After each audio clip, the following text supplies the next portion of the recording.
আসসালামু আলাইকুম ওয়া রাহমাতুল্লাহি ওয়া বারাকাতুহু। স্বাগতম সকলকে ফিজিক্স এমসিকিউ শর্টকাট সিরিজের। আজকে আমরা চতুর্থ অধ্যায় করব। ইতিমধ্যেই আমরা আমাদের কয়েকটা অধ্যায় আমরা করে ফেলেছি এই সিরিজে, যেগুলো তোমরা স্ক্রিনে দেখতে পাচ্ছ, এবং এই ক্লাসগুলো তোমরা অবশ্যই আমাদের চ্যানেলের প্লে লিস্টে পেয়ে যাবে। Okay, physics full free course HSC 26 এর জন্য এই প্লে লিস্টে তোমরা পেয়ে যাবে, যেটা তোমরা স্ক্রিনে দেখতে পাচ্ছ। ওকে, তো এখন আমরা চ্যাপ্টার 4 নিয়ে আলোচনা করব। তো বলা হচ্ছে যে আমাদের এখানে প্রথম প্রশ্ন, কোনটি কাজের একক? কাজের একক আমাদের কয়েকটা আসতে পারে। প্রথমত নিউটন মিটার, ঠিক আছে? প্রথমত নিউটন মিটার। আমি একটুখানি আমার কলমের এটা আমি একটুখানি থিকনেস একটু কমাই দিই, তাহলে সুবিধা হবে। ওকে, প্রথমত নিউটন মিটার। দ্বিতীয়ত কাজের একক কিন্তু আমাদের জুল। ওকে, কাজের একক কিন্তু আবার জুল। আবার কাজের একক কিন্তু এই যে KG meter square S inverse 2। Okay, এটাও কিন্তু হবে। তাহলে কাজের একক যেটাই থাকুক, এই তিনটা ভিতরে যদি অপশনে থাকে সেটাই সঠিক হবে। তো আমাদের অপশনে যেটা থাকবে সেই অনুযায়ী অ্যান্সার করতে হবে। তো যদি জুল থাকে জুল অ্যান্সার হবে, যদি নিউটন মিটার থাকে সেটাও নিউটন মিটার অ্যান্সারই হবে, যদি KG M square S inverse 2 যদি থাকে সেটা অ্যান্সার হবে। অর্থাৎ যেটা আমার আমার অপশনে থাকবে। তো এখানে অপশন আছে নিউটন মিটার, তাহলে অ্যান্সার হবে খ। ওকে, তো আমরা যেহেতু জানতেছি, আমরা কয়েকটা জিনিসের একক একটু জেনে নিই। যেমন শক্তির এককও কিন্তু জুল, শক্তির একক জুল। এরপরে আমাদের কাজের এককও আমরা জানলাম জুল। ওকে, শক্তির একক জুল, কাজের একক জুল, বলের একক হচ্ছে নিউটন, এবং ক্ষমতার একক হচ্ছে ওয়াট, এবং তাপমাত্রার একক হচ্ছে কেলভিন। ঠিক আছে, এবং প্রত্যেকটা প্রকাশ করা হয় সেটাও পাশে দিয়ে দিছি। জুলকে যে দ্বারা প্রকাশ করা হয়, এবং নিউটনকে এন দ্বারা, ক্ষমতাকে ডাব্লু দ্বারা, এই ক্ষমতার হচ্ছে ওয়াটকে হচ্ছে ডাব্লু দ্বারা, এবং তাপমাত্রা একক ক্যালভিনকে কে দ্বারা। ওকে, তো আমরা এখানে এককগুলো জানলাম, আমাদের একটা থেকে অনেকগুলা আমরা জেনে নিলাম। আমাদের এরকম একক জিজ্ঞেস করতে পারে। এখানে বলছে কোনটি কাজের মাত্রা, কোনটা কাজের মাত্রা। তো কাজের মাত্রা আমরা বের করতে পারবো। আবার যদি বলি যে মুখস্থ করে রাখি, তো মুখস্থ করে রাখলেও হবে। সেটা কি? সেটা হচ্ছে M L square T inverse two, T inverse 2। Okay, তাহলে অ্যান্সার হবে গ, এম, দুঃখিত, আমরা যদি বলি আমাদের কাজের যে একক যেটা হবে সেটা হচ্ছে M L square, T inverse 2। Okay, তো আমরা এটা বুঝলাম।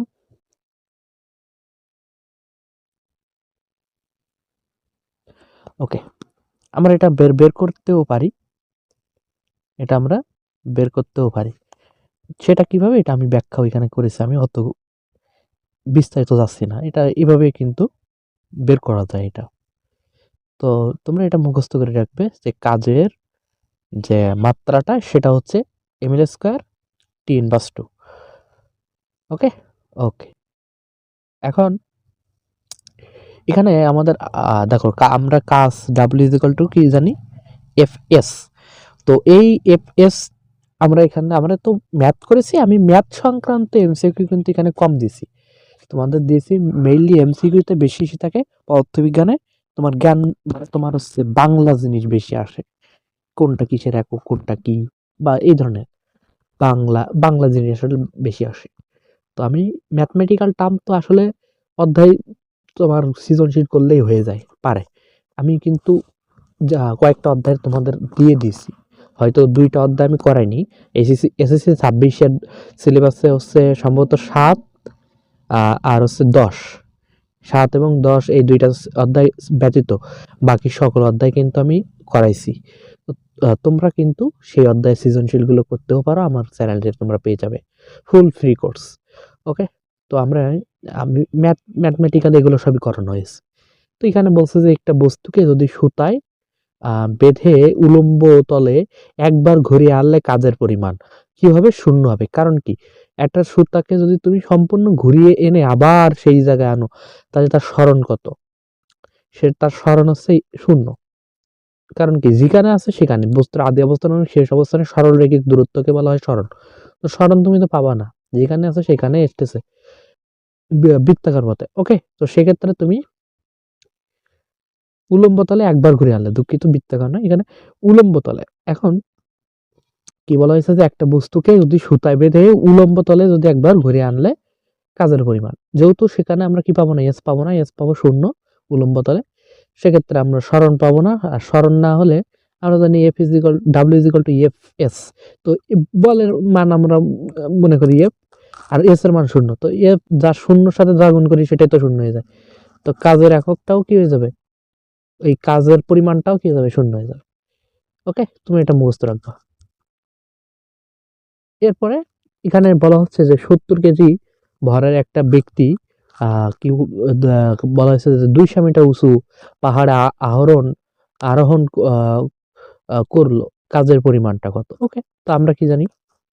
আমরা জানি W is equal two F S, যেহেতু উঁচায় উঠছে, তাই এস এর পরিবর্তে আমরা এইচ লিখতে পারি।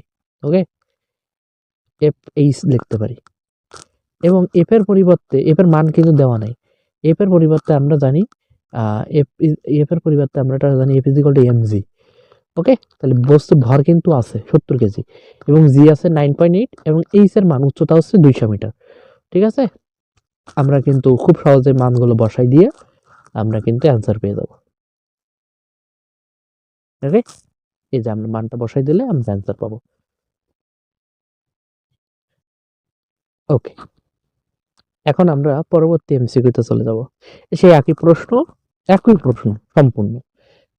ও আগেরটা বইয়েছে আপনার সায়েন্টিফিক নাম্বারে করা হয়েছে, আর এটা এমনি সাধারণ ভাবে অ্যান্সার করে একটা মান পেয়ে যাবো। তাই এছাড়া কিছু পার্থক্য না। আমরা ওখানে আসি, এটা আমাদের হবে, এ নিয়ে আমাদের টেনশন নাই। ওকে, এখন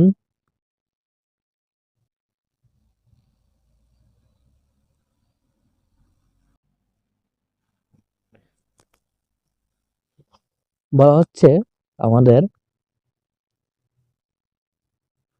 যে কোনটি যান্ত্রিক শক্তির অংশ, অবশ্যই সেটা কি হবে, আমাদের গতি শক্তি। ওকে, মনে রাখতে হবে যে যান্ত্রিক শক্তি হলো গতি শক্তি এবং বিভব শক্তির ভিতর পাওয়া যায়।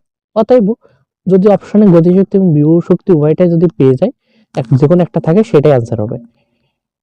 বুঝতে পারছি আমরা? এই চিত্র। ওকে, এখন আমাদের জানতে হবে বিভব শক্তিটাকে আমরা যদি ব্যাখ্যা একটু জানি, তাহলে অনেকগুলো এমসিকিউ হয়ে যাবে। তো বিভব শক্তির অপর নাম হচ্ছে সঞ্চিত শক্তি বা জমাকৃত শক্তি। আচ্ছা, এখন কিছু কথা, যে যান্ত্রিক শক্তির অংশ হচ্ছে আমরা জানি বিভব শক্তি, গতি শক্তি, একটু আগে জানলাম। যান্ত্রিক শক্তির সাধারণ রূপ, এটা কিন্তু খুবই গুরুত্বপূর্ণ এমসিকিউ এসে যায়, যান্ত্রিক শক্তি। ওকে, এরপরে আমাদের ঢিল ছড়ে আম পাড়া হয় কি গতি শক্তির কারণে, ঢিল ছড়ে আম পাড়া হয় গতি শক্তির কারণে। এরপরে স্থির অবস্থান থেকে পড়ন্ত বস্তু ভূমিতে স্পর্শ করার পূর্বে মুহূর্ত পর্যন্ত সেটা হয় গতিশক্তি। ওকে, স্থির অবস্থা থেকে পড়ন্ত বস্তু ভূমি স্পর্শ করার পূর্ব মুহূর্ত পর্যন্ত সেটা গতিশক্তি।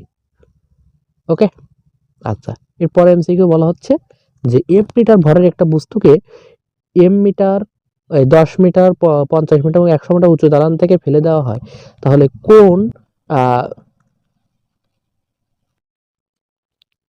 কোন মিটারে সবচেয়ে বেশি গতিশক্তি লাভ করবে? উত্তর হবে 100 মিটার। কারণ বস্তুর সর্বাধিক উচ্চতায় গতিশক্তি বেশি লাভ করে, এটা মনে রাখতে হবে। ওকে, এরপরে বলা হচ্ছে যে 60 কেজি ভরের একজন দৌড়বিদ এর বেগ 7 ms/1 হলে গতিশক্তি কত? আচ্ছা, গতিশক্তি আমরা সূত্র জানি হাফ mv স্কোয়ার। তো আমাদের ভর আছে এম এর মান এবং দৌড়বিদের বেগও আছে 7 ms/1। তাহলে বসাই দিই 1/2 ইন্টু 60 ইন্টু 7 এর স্কোয়ার, ভি এর মান যেহেতু 7 তার স্কোয়ার, তাহলে আমরা এই অ্যান্সার পেয়ে যাব। কত পাইতেছি? 1470 জুল। অ্যান্সার হবে খ। ওকে, এখন আমাদের পরবর্তী এমসিকিউ বলা হচ্ছে যে নির্দিষ্ট ভরের কোন বস্তুর গতি শক্তি 4 গুণ করলে বেগ কত গুণ হবে। গতিশক্তি যদি 4 গুণ করা হয় তাহলে বেগ কত গুণ হবে। খুব ভালো কথা, সেটা হবে এভাবে যে আমরা কিন্তু এভাবে বের করতে পারবো যে আমরা জানি গতিশক্তি 1/2 mv স্কোয়ার, গতিশক্তির সাথে বেগের সম্পর্ক কিন্তু সমানুপাতিক। আমরা এই সূত্র থেকে জানি গতিশক্তির বেগের সম্পর্ক হচ্ছে কি সমানুপাতিক। তো গতিশক্তির সাথে আমাদের বেগের সম্পর্ক সমানুপাতিক। তাহলে আমাদের বলা হয়েছে প্রশ্নে নির্দিষ্ট করে কোনো বস্তুর গতিশক্তি 4 গুণ করলে, গতিশক্তি 4 গুণ করলে বেগ কত গুণ হবে। বেগটা হবে কত? গতিশক্তি যদি 4 গুণ, গতিশক্তি যদি হয়, গতিশক্তি হয় যদি 4 গুণ, তাহলে বেগটা আমরা কি করতে পারি, তাহলে অবশ্যই দ্বিগুণ হবে। ওকে, এই যে এভাবে আমরা কিন্তু বের করতে পারবো। গতিশক্তির সাথে বেগের যেহেতু সম্পর্ক সমানুপাতিক, এখন গতিশক্তি যদি 4 গুণ করি, গতিশক্তির মানটা যদি 4 গুণ করা হয়, তাহলে বেগের মানটাও আমরা যেহেতু সমানুপাতিক সম্পর্ক, এখন 4 গুণ করব, তাহলে আমরা এটা 2 এর সাথে 2 গুণ, মানে 2 গুণই করলে 4 গুণ হবে, তাহলে অবশ্যই দ্বিগুণ হবে। বেগ কত গুণ হবে? দ্বিগুণ। ওকে, দেখো একইভাবে গতিশক্তি মনে করো 16 গুণ, তাহলে বেগ কত গুণ হবে? 4 গুণ হবে। গতিশক্তি 16, গতিশক্তির মানটা হচ্ছে 16, তাহলে আমাদের 16 করতে গেলে 4 এর স্কোয়ার, 4 2 গুণ মানে 16, সরি 16, 4 গুণ হবে। এভাবে বের করা যায়, এটা কঠিন কিছু না। আচ্ছা, বলছে তীর ছোড়ার পূর্ব মুহূর্তে তীর ধনুকে কোন শক্তি সঞ্চিত করে। ছোড়ার আগের মুহূর্তে তার ভিতরে এক ধরনের সঞ্চিত শক্তি জমা হয়, আর সঞ্চিত শক্তিকে আমরা বলি বিভব শক্তি। সঞ্চিত শক্তিকে কি বলা হয়? বিভব শক্তি। তাহলে অ্যান্সার হবে বিভব শক্তি, খ। ওকে, আচ্ছা, খই অ্যান্সার হবে। জমাকৃত শক্তি, শক্তি শক্তি। আর এখানে বলে রাখছি যে শক্তির অপচয় কিংবা আরো অনেক ক্ষমতা রিলেটেড, অনেক কিছু ম্যাথ রিলেটেড, অপচয় রিলেটেড, এগুলো ম্যাথমেটিক্যাল প্রশ্ন, এগুলো সৃজনশীল অংশে কিন্তু কভার করতেছি। অতএব এটা আমি সৃজনশীল এমসিকিউতে তোমার এই ম্যাথমেটিক্যাল কিছু আনছি না তেমন একটা। তোমার যেগুলো আনতে হয় মোটামুটি সহজ, বা তোমার যেগুলো আসবেই মুখস্থ আইটেম, তোমরা অনেক সময় খুঁজে পাও না কোন জায়গা থেকে প্রশ্ন হবে, এটা তোমাকে সাহায্য করবে ইনশাল্লাহ। তো চলো এখন আমরা আরো কিছু গুরুত্বপূর্ণ এমসিকিউ জেনে নিই। বলা হচ্ছে নিচের কোন সম্পর্কটি সঠিক। সম্পর্কটা হচ্ছে সম্পর্ক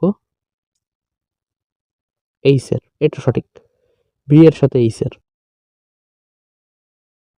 বি এর সাথে এইচ এর সমানুপাতিক সম্পর্ক। এরপরে F is equal to MGH, না F is equal to MGH না, F is equal to MG শুধুমাত্র। ওকে, এরপরে বলা হচ্ছে টি এর সাথে টি সমানুপাতিক বি স্কোয়ার, এটা সঠিক, এটা সঠিক। এরপরে গয়ে বলা হয়েছে যে কি V is equal to K X square, এটা সঠিক নয়, কারণ V is equal to half K X square. Okay, তো সুতরাং একটাই সঠিক, সেটা হচ্ছে আমাদের গ, এটা সঠিক। তাহলে অ্যান্সার হবে গ।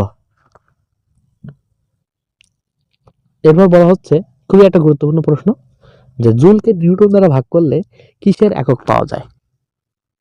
আচ্ছা দেখি আমরা, দেখো খুবই সহজ বিষয়, আমরা জানি কি কাজ ইজ ইকুয়াল টু বল গুণ সরণ, ঠিক আছে। তাহলে আমরা বলতে পারি যে কি কাজ ভাগ বল ইজ ইকুয়াল টু সরণও বলতে পারি, তাই তো। কাজ ভাগ বল ইজ ইকুয়াল টু সরণ বলতে পারি। এখন সবগুলোর একক বসাই, কাজের একক জুল, বলের একক নিউটন। তাহলে আমাদের প্রশ্ন কি আইছে এখানে যে জুলকে নিউটন দ্বারা ভাগ করলে সরণ পাই বা সরণের একক মিটার পাই। ওকে, তাহলে কি অ্যান্সার কি হবে? সরণের একক পাওয়া যায় মিটার, জুলকে নিউটন দ্বারা ভাগ করলে।